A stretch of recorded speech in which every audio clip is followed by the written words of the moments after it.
पंजाबी कहानी सिरों बगैर अकबर लौरी।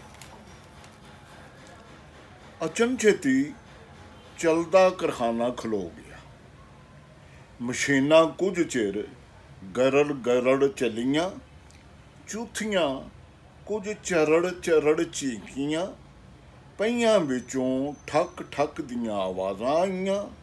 इंजन ने छूं छूं कीता, गरारियां रगड़ रगड़ फिरियां ते ओड़क ठा ठक करके करखाना खलो गया।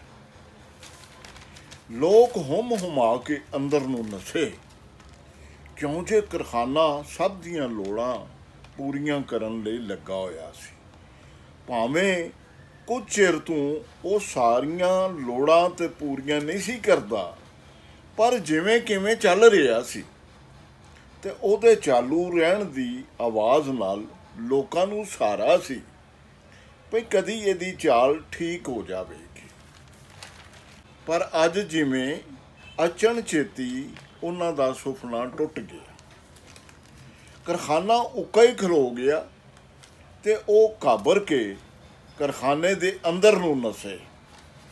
बंदे बुढ़ियां अयाण सियाण सब ने इंज करखाने दे वड्डे बूहे वल धाई कीती जिवें उन्हां दे पैरां हेठां मशीनां लगियां होण।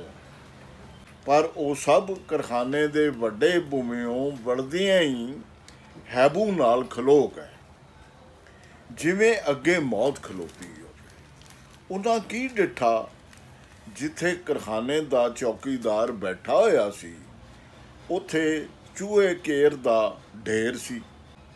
चौकीदार दी बंदूक दी नाली मिट्टी दे ढेर विच पुट्ठी दबी हुई सी। बंदूक दे कुंडे नूं सिउं खा गई सी ते बंदूक दे तस्मे नूं लीह चट गई सी। मशीनां ते पटियां ते घटा जमिया होया सी ते पटियां दे टोटे थां थाई खिलरे होए सन।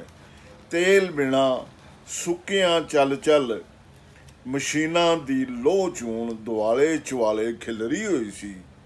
वलैती इंजन उत्ते मकड़ियां ने जाले तने होए सन ते हवा ने धूड़ पाई हुई सी। जिस कुर्सी ते मेज़ ते बह के करखाने दा मैनेजर बह के हिसाब करदा हुंदा सी, उस कुर्सी ते मोइयां चमगिदड़ां दियां लोथां पईयां सन। मेज़ उत्ते जंगली कबूतरी आंडियां उत्ते बैठी हुई सी। करखाने दियां चौवां गुट्ठां विच काबली ते कालियां भूंडां ने छज छज जिड्डियां खखरां लाइयां होईयां सन। आउण वाले करखाने दे वड्डे बूहे ते इंज खलोते सन जिवें किसे उन्हां दे पैरां नूं जादू नाल कील लिया होवे। ओड़क एक सियाणा बोलिया, यारो ये करखाना तो इंज जापदा है जिवें मुद्दतां तों किसे देखभाल बिना ही चल रहा। पर क्यों जे चलदियां चलदियां खलो जाण दा खड़ाक अज ही आया है ते असां अज ही सुनिया, इसलिए अगां वध के वेखना चाहिदा है भी हुण तोड़ी इहनूं कौन चलांदा रिहा। उहदे नाल खलोतियां ने एक ज़बान हो के कहा, ये गल है तो तुसीं पहल करो, क्यों जे साडे देश दी रीत है जिहड़ा बोले ओह कुंडा खोले। सियाणा अगे वधिया ते ओहदे पैर मैदे वांगू महीन धूड़ विच खुभ गए ते थां थां मकड़ी दे जाले दियां तारां ओहदियां अखां विच पैंदियां जापियां। पर वो जालियां नूं हटांदा होया अगां वधिया, पर वो जालियां नूं हटांदा होया अगां वधिया ते अजीब नज़ारा डिठा। करखाने नूं चालू करन दी थां एक लोहे दा पुतला खलोता सी, जिहदे सज्जे हत्थ विच कुंजियां दा गुच्छा ते खब्बे हत्थ विच शाम वाला रंगील डंडा सी। इंज जापदा सी जिवें वो कुंजी ला के करखाना चालू करदा सी ते डंडा हुलार के करखाने विच दाबे मारदा सी ते हुक्म चलांदा सी। बावां सीना डंडा ਪੱਟਾ ਤੇ ਕਿੱਲਾਂ ਕੋਕਿਆਂ ਵਾਲੇ ਬੂਟਾਂ ਸਮੇਤ ਉਹਦਾ ਜੁੱਸਾ ਸਵਾਧਾਨ ਸੀ।